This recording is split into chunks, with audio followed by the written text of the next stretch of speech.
पूर्ण देशामध्ये आनंदाचं वातावरण आहे राम मंदिरामुळे। मग आपल्याही चौकात आपल्या भागातील एक जागृत हनुमानाचं मंदिर आहे, तिथे आपण विविध कार्यक्रम करून साजरा करायचा विचार।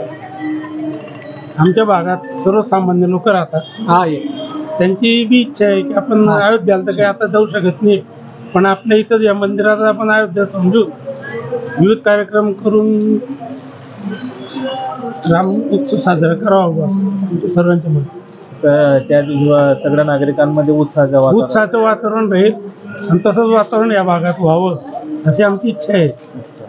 त्यामुळे आम्ही आमच्या परीने जेवढे कार्यक्रम करता येईल तेवढे करतो। 22 जानेवारी रोजी अयोध्येमध्ये प्रभू रामचंद्रांची जी प्राणप्रतिष्ठा होत आहे, त्या निमित्तानं संपूर्ण भारत देशामध्ये जसं काही रामराज्य येणार आहे, त्याप्रमाणे प्रत्येक गावोगावात जळगाव जिल्ह्यातील चोपड्याला स्वतः गावाचं हे जे ग्रामदैवत आहे बालवीर हनुमंत देवालय, त्याचप्रमाणे गावामध्ये प्रत्येक मंदिरामध्ये दीपोत्सव दीपावलीप्रमाणे या ठिकाणी साजरा होत आहे। सर्वांच्या मनामध्ये रामराज्य आलेलं आहे आणि जवळजवळ 500 वर्षानंतर रामाची अयोध्येमध्ये प्राणप्रतिष्ठा होत असल्यामुळे संपूर्ण हिंदू समाज बांधव एकवटून दिवाळी या ठिकाणी साजरी करत आहे। या ठिकाणी संपूर्ण चोपडे शहरामध्ये गावातलं हे जे आराध्य दैवत बालवीर हनुमंत देवालय आहे, या ठिकाणी त्रिदिनात्मक म्हणजे 20, 21 आणि 22 तिघही दिवस या ठिकाणी रामरक्षा, सुंदरकांड आणि भजन संध्येचे कार्यक्रम यांचं नियोजन केलेलं आहे। सर्व भक्तांनी या ठिकाणी एकत्र येऊन त्या ठिकाणी सायंकाळी सामूहिक महाआरती आणि प्रसादाचं आयोजन केलेलं आहे।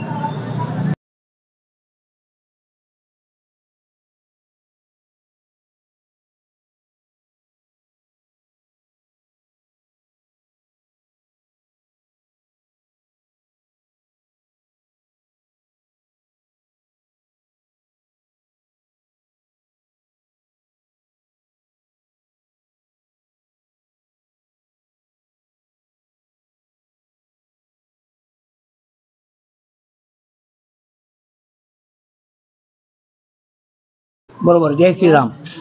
येत्या 22 तारखेला अयोध्येला राम मंदिर प्राणप्रतिष्ठा सोहळा अतिउत्साहात साजरा होत आहे। त्याच धर्तीवर आम्ही चोपड्यात देखील श्री खोल मारुती मंदिर गुजराती गल्ली येथे सकाळी 7 ते 10 या दरम्यान 108 वेळेस हनुमान चालीसा पठण आणि 108 वेळेस रामरक्षा पठण, तसेच भव्य श्री प्रभू रामचंद्राचे कटआउट लावून तेथे आम्ही पूजन ठेवलेले आहे। ते पूजन सर्व जाती धर्मांच्या लोकांसाठी खुलं असेल आणि हे जे हनुमान चालीसा आणि राम रक्षा पठण आहे ते सुद्धा सर्वांसाठी खुलं असेल। असं नाही की गुजराती गल्लीतीलच लोकांनी करावं, हे सर्व लोकांसाठी आम्ही खुलं केलेलं आहे आणि महाप्रसादाचे आयोजन केलेलं आहे।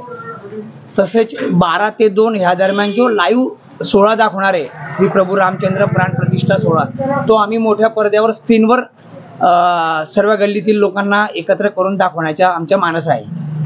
आणि मग प्रत्येकाच्या घरासमोर रांगोळी, आकाशकंदील, लाइटिंग जे आपल्याला यथोचित वाटेल ते त्यांनी करावं असं आम्ही आवाहन केलेलं आहे। आणि रात्री श्री केशराजीच्या मंदिरात गुजराती समाजाच्या पंचमंडळांनी 501 दिव्यांचं लोकांना आवाहन केलेलं आहे। तिथे 501 दिव्यांचं श्रीराम असं लिहून तो दीपोत्सव आम्ही साजरा करणार आहोत। तसंच द्वारकाधीश मंदिरात देखील आम्ही दीपोत्सव साजरा करणार आहोत।